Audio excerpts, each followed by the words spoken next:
49 fertility centre మీకు అందిస్తుంది కేవలం 899 రూపాయలకి ఫర్టిలిటీ అసెస్మెంట్ ప్యాకేజ్. తెలంగాణ ప్రభుత్వం పేదల సొంతింటి కలను నిజం చేసేందుకు ఇందిరమ్మ ఇళ్ల పథకం అమలు చేస్తున్న సంగతి తెలిసిందే. ఖాళీ స్థలం ఉండి ఇల్లు నిర్మించుకోవాలనుకునే పేదలకు ఇంటి నిర్మాణానికి 5 లక్షల ఆర్థిక సాయం చేస్తోంది.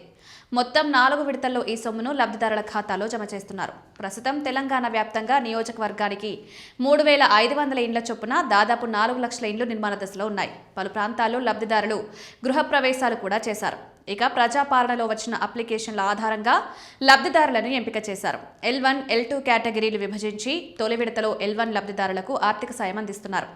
అయితే ప్రస్తుతం గ్రామీణ ప్రాంతాల్లో ఈ పథకం అమలవుతుండగా హైదరాబాద్ నగరం ఇతర పట్టణాల్లో మాత్రం ఇందిరమ్మ ఇండ్లు మంజూరు చేయడం లేదు. అక్కడ పేదలకు స్థలాలు లేకపోవడంతో పథకం అమల్లోకి రాలేదు.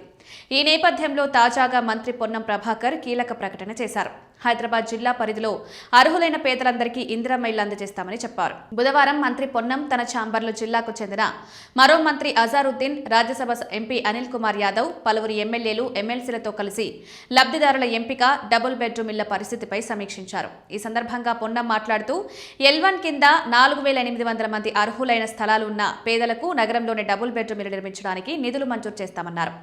L2 కింద జిల్లాలో 4.22 లక్షలకు పైగా దరఖాస్తులు పేదలు అందజేశారు తెలిపారు. మురికివాడల్లోని ప్రజలు నగర శివారు ప్రాంతాలకు వెళ్లేందుకు ఇష్టపడడం లేదని, ఇక్కడే ఉపాధి ఉన్నందున వారు కోరుకున్న చోటే స్థలాలు సేకరించి G+5 నుంచి G+10 అంతస్తుల్లో ఇల్లు నిర్మించాలని తమ ప్రభుత్వం యోచిస్తున్నట్లు తెలిపారు. ఇప్పటికే నగరంలోని పలు ప్రాంతాల్లో డబుల్ బెడ్రూమ్ ఇళ్లను లబ్ధిదారులకు అందించామని వివరించారు. పెండింగ్ పనులు పూర్తి చేసి మిగతా లబ్ధిదారులకు కూడా అందించేలా చర్యలు తీసుకుంటామని చెప్పారు. ఈ మేరకు అధికారులు ఆదేశాలు జారీ చేసినట్లు వెల్లడించారు. కాగా మంత్రి ప్రకటనపై హైదరాబాద్ నగరంలోని పేదలు హర్షం వ్యక్తం చేస్తున్నారు.